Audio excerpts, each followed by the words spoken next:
Hello everyone, welcome to केनी studies. आज है 17 फरवरी और आज के करंट अफेयर सेशन में हम जिन टॉपिक्स को कवर करेंगे वो टॉपिक्स हैं पंचशील अग्रीमेंट। देन हम देखेंगे हाल ही में चर्चा में रहा जो इंडिया का पहला म्यूजिकल रोड है। इसके साथ ही हम वुलर लेक के बारे में देखेंगे। देन एआई बेस्ड जो डिजिटल अटेंडेंस सिस्टम है ये हाल ही में किस राज्य ने शुरू किया है ये देखेंगे। आर्कटिक सिनेटरी ये काफी चर्चा में रहा, हम इसके बारे में देखेंगे। देन इंडियन एयरफोर्स का joint in sea to air exercise जो है हम इसके बारे में देखेंगे। और लास्ट में हम देखेंगे हाल ही में चर्चा में रहा कपिलास वाइल्ड लाइफ सेंचुरी के बारे में। तो शुरू करते हैं आज का first question.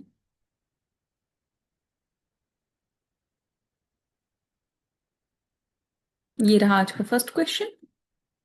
With reference to the Panchsheel agreement consider the following statements. तो यहाँ पर जो पंचशील समझौता है उससे संबंधित कुछ कथन दिए गए हैं जिन पर आपको विचार करना है। फर्स्ट स्टेटमेंट है, it was signed between India and China in the context of trade and intercourse with Tibet. And second, the principles of Panchasheel were later incorporated into the Bandung Declaration of 1955. And third statement is, the agreement was signed by Jawaharlal Nehru and Mao Zedong. और यहाँ पर आपसे incorrect statements पूछे जा रहे हैं। आपको बताना है हाल ही में चर्चा में रहा जो पंचशील अग्रीमेंट है उससे संबंधित यहाँ पर कितने ऐसे स्टेटमेंट्स हैं जो कि इनकरेक्ट हैं।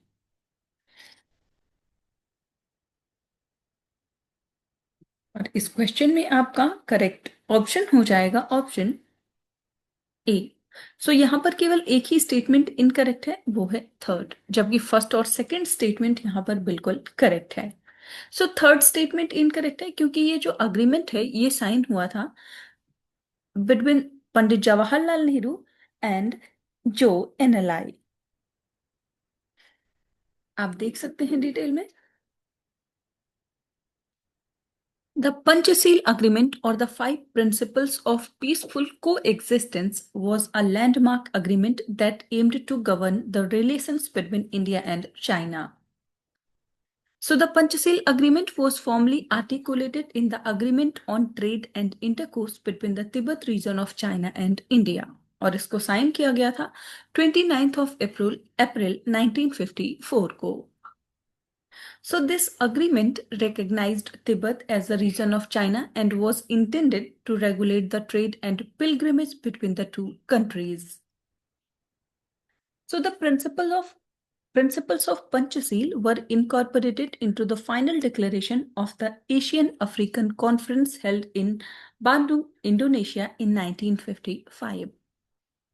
And these principles resonated with the newly independent nations of Asia and Africa who were seeking to forge a path of non-alignment and peaceful development during the Cold War. आपने देखा कि ये जो agreement है ये sign किया गया था by the Pandit Jawaharlal Nehru and Pandit Jawaharlal Nehru, the then Prime Minister of India, and Zhou Enlai, the then Premier of the People's Republic of China. Mao Zedong was the chairman of the Communist Party of China at that time but was not a signatory to this agreement. आप ध्यान रखेंगे ये जो Panchsheel agreement है इसको sign किया गया 29 अप्रैल 1954 को और ये अग्रीमेंट है बिटवीन इंडिया एंड चाइना। यहाँ पर जो 5 प्रिंसिपल्स की बात की जाती है, अगर हम उन प्रिंसिपल्स की बात करें तो वो प्रिंसिपल्स हैं mutual respect for sovereignty and territorial integrity, second mutual non aggression, third mutual non interference in internal affairs, fourth equality and mutual benefit, and fifth one is peaceful coexistence. इस agreement का जो उद्देश्य है वो है promote करना peaceful coexistence between India and China, to ensure mutual respect for sovereignty and territorial integrity, avoid interference in each other's internal affairs, and also encourage dialogues and cooperation instead of conflict. So ये support करता है piece, stability और harmony को eight regional and global levels. बढ़ते हैं next question की ओर।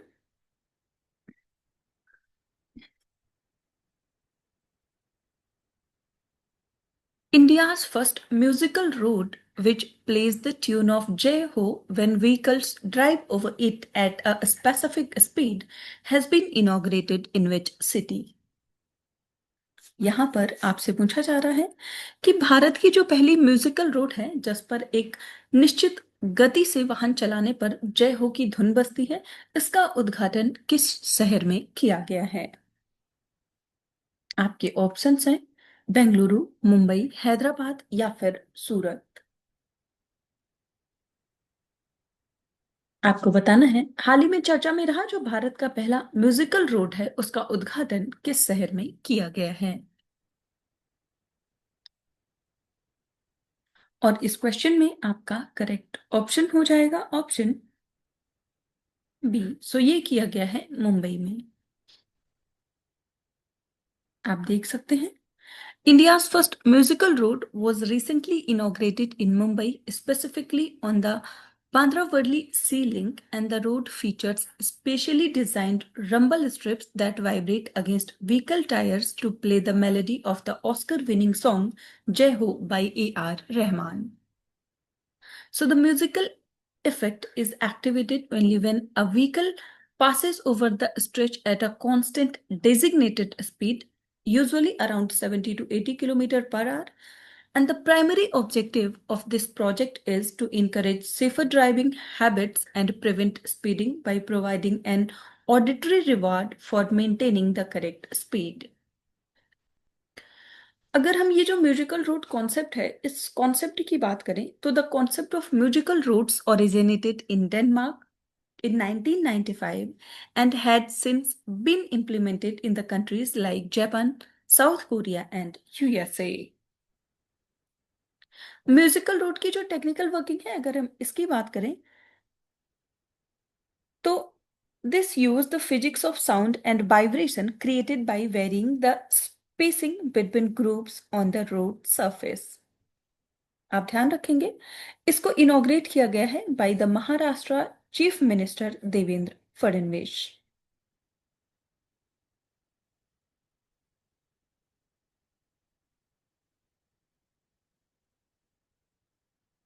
बढ़ते हैं नेक्स्ट क्वेश्चन की ओर। Consider the following statements regarding Wular lake. So यहाँ पर वूलर लेक से संबंधित कुछ कथन दिए गए हैं जिन पर आपको विचार करना है। फर्स्ट स्टेटमेंट है Wular lake is located in Rajasthan and is the largest fresh water lake in India. Second statement है it is Ramsar listed due to its ecological importance and biodiversity. Third statement is Wular Lake is primarily a saline lake. And fourth, it is situated near the Pir Panjal mountain range in Jammu and Kashmir. और यहाँ पर आपको correct statements बताने हैं। आपको बताना है Wular lake से संबंधित यहाँ पर कौन से ऐसे स्टेटमेंट्स हैं जो कि करेक्ट हैं।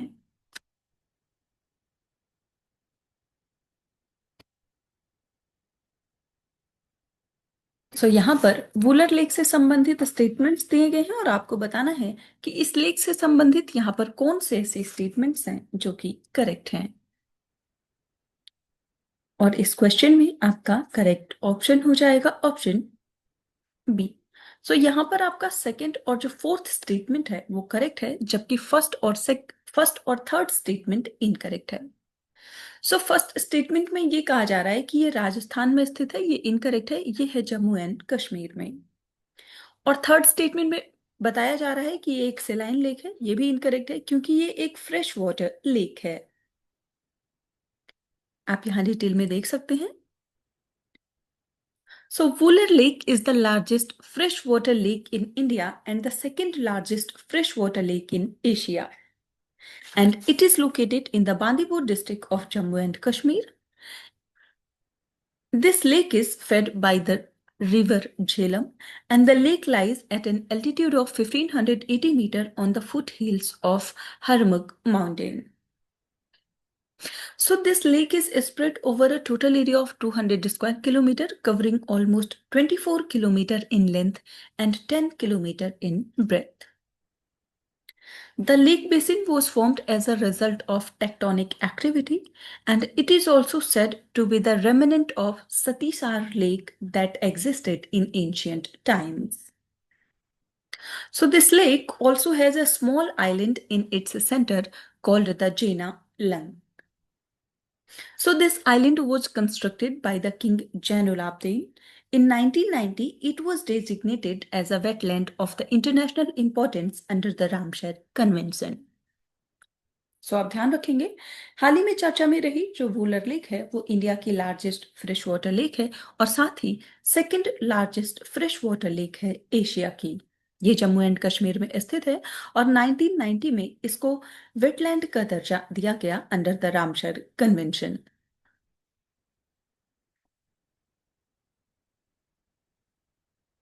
बढ़ते हैं नेक्स्ट क्वेश्चन की ओर।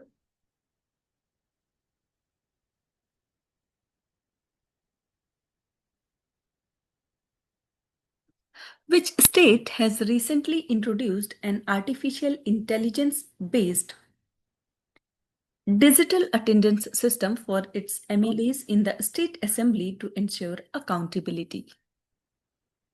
यहाँ पर आपसे पूछा जा रहा है कि हाल ही में किस राज्य ने राज्य विधानसभा में अपने विधायकों की जवाबदेही सुनिश्चित करने के लिए कृत्रिम बुद्धिमत्ता आधारित डिजिटल उपस्थिति प्रणाली को शुरू किया है?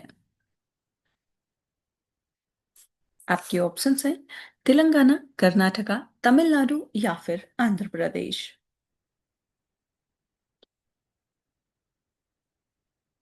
और इस क्वेश्चन में आपका करेक्ट ऑप्शन हो जाएगा ऑप्शन डी। सो ऐसा करने वाला जो राज्य है वो है आंध्र प्रदेश। आप देख सकते हैं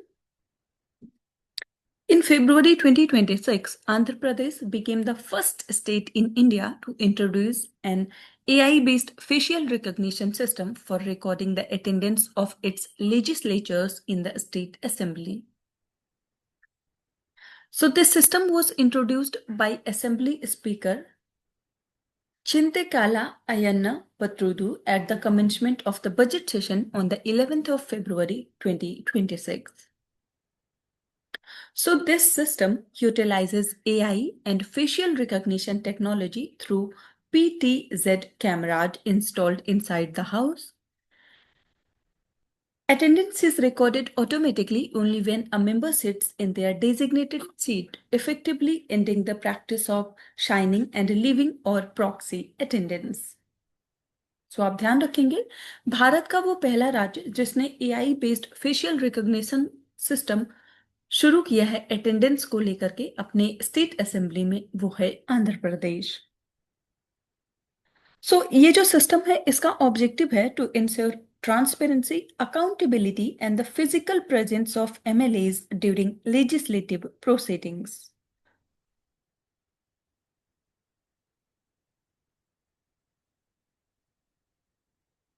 बढ़ते हैं नेक्स्ट क्वेश्चन की ओर।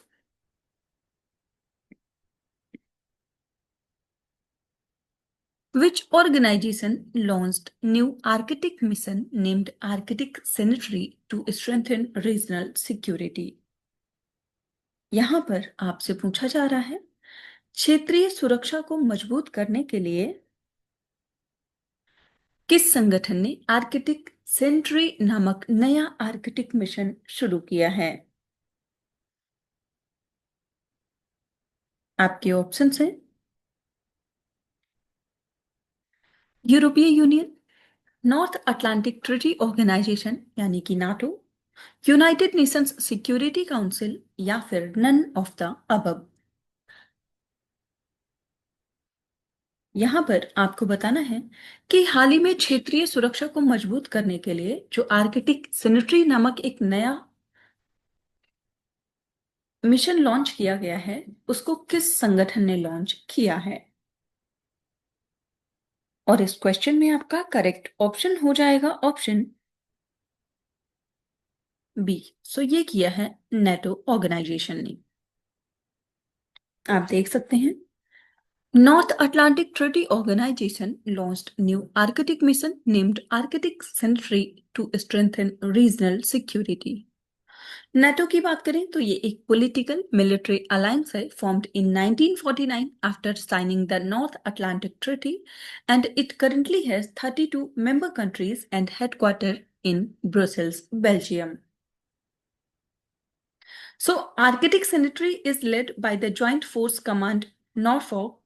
Joint Force Command Norfolk connects North America and Europe within NATO structure. So the main aim is to safeguard member nations, protect territory, and maintain Arctic stability. सो आपने देखा कि ये जो आर्कटिक सेनेटरी है, ये एक multi domain mission है to strengthen collective defence, coordination and stability in the strategically sensitive Arctic zone.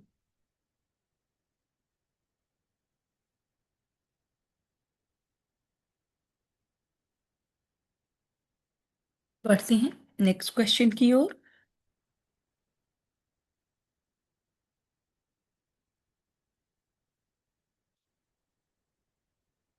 The Indian Air Force conducted a joint in situ air exercise with which country in February 2026?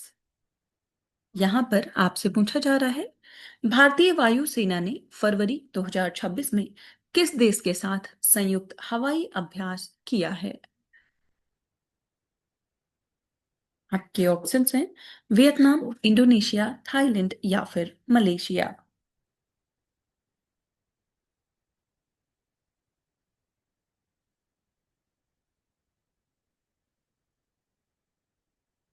और इस question में आपका correct option हो जाएगा option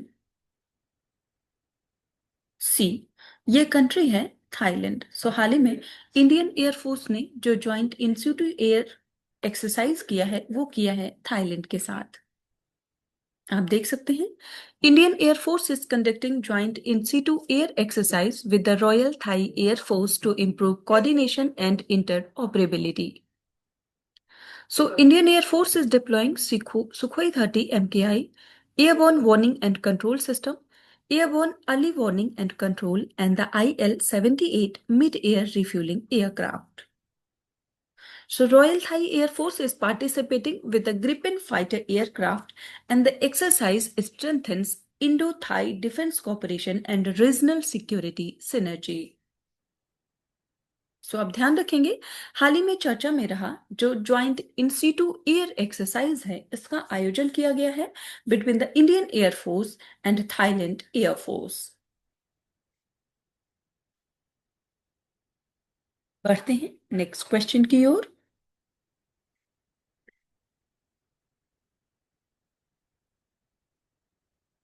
Kapilas wild life sanctuary is located in which state? यहां पर आपसे पूछा जा रहा है, हाल ही में चर्चा में रहा जो कपिलास वन्यजीव अभयारण्य है, ये भारत के किस राज्य में स्थित है? आपके ऑप्शंस हैं ओडिशा, आंध्र प्रदेश, गुजरात या फिर राजस्थान।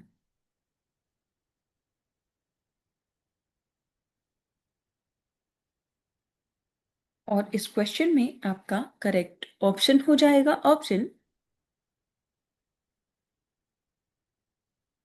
ए। सो ये स्थित है भारत के ओडिशा राज्य में। आप देख सकते हैं, सो ये अभी हाल ही में चर्चा में रहा because standing committee of the national board for wild life approved diversion of 4.68 hectares forest land from Kapilas Wildlife Sanctuary for 111-kilometer 6-lane Capital Region Ring Road project. So this wildlife sanctuary is located in Dinkanal district of Odisha. Forest type is Eastern Highlands moist deciduous forest. Sanctuary supports reptiles and unique species such as pangolins and porcupines.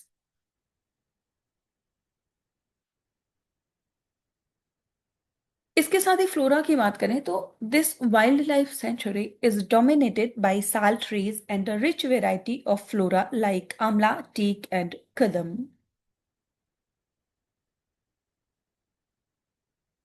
ये आप ध्यान रखेंगे। हाल ही में चर्चा में रहा जो Kapilas wild life century है ये स्थित है ओडिशा राज्य में। सो आज की करंट अफेयर सेशन में इतना ही। Thank you for watching. Do like share and subscribe.